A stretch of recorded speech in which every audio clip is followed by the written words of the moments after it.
Ça se voit dans votre comportement. Quand on dit le professionnalisme est un état d'esprit, si moi je veux justement, mon ambition, mon objectif, c'est de dire je veux arriver en équipe nationale, ça se voit à l'entraînement comment tu travailles. Ça se voit vis-à-vis de ton respect vis-à-vis de tous ceux qui sont tes coéquipiers, ton encadrement technique et le public.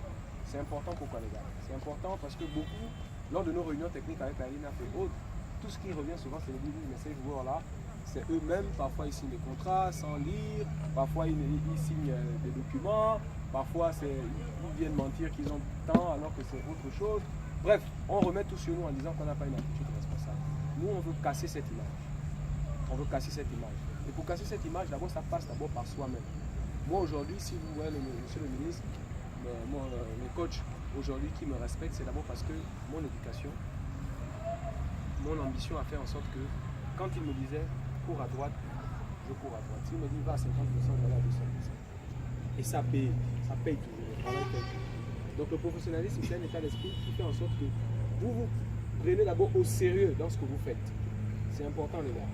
Si vous traînez le pas pour venir à l'entraînement, si quand on vous libère ici, vous allez, il y a le PKU, vous tournez. Si on vous voit, vous êtes déjà dans des joueurs de club, on va encore vous voir jouer dans les quartiers. Mais vous êtes des personnalités publiques, comment vous voulez qu'on vous respecte? Comment vous voulez que le joueur du quartier qui joue au quartier vous respecte, qui fasse la différence que voilà, je suis un joueur du club et voilà un joueur du quartier? C'est pas votre comportement. Moi, je joue au quartier, je m'entraîne en club. C'est ici. C'est le respect vis-à-vis, comme je disais, l'encadrement technique. Il faut respecter l'encadrement technique, les gars. D'abord, entre vous-même, vous devez vous respecter.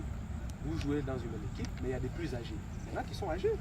Donc, quand tu poses un acte dans un groupe, tu dois te dire aussi à un moment donné que, avant de le poser, il y a peut-être un grand qui est là, que ça va le gêner la réaction que j'ai. Donc, c'est le respect vis-à-vis du jeu, le respect vis-à-vis de l'entraîneur, le respect vis-à-vis du président, parce que il peut vous paraître mauvais payeur, il peut vous paraître comme misère, mais c'est quand même son club. Donc vous devez avoir un comportement vis-à-vis de l'encadrement technique, le comité directeur. Mais c'est aussi le respect vis-à-vis du public. Parce que ces gens-là qui viennent, quand nous on vient vous regarder, vous devez le respect parce qu'on paye pour vous voir. Et celui qui paye pour vous voir, vous devez le respecter. Ça c'est l'une des choses sur lesquelles on voulait vraiment vous entretenir. Parce que nous on veut casser cette image du joueur irresponsable. On veut faire en sorte que quand vous avez un problème, quand nous on intervient, il faut que nous ayons raison. Ça veut dire que même votre façon de poser les problèmes, on ne vous paye pas, ça fait 5 mois, 6 mois, 7 mois.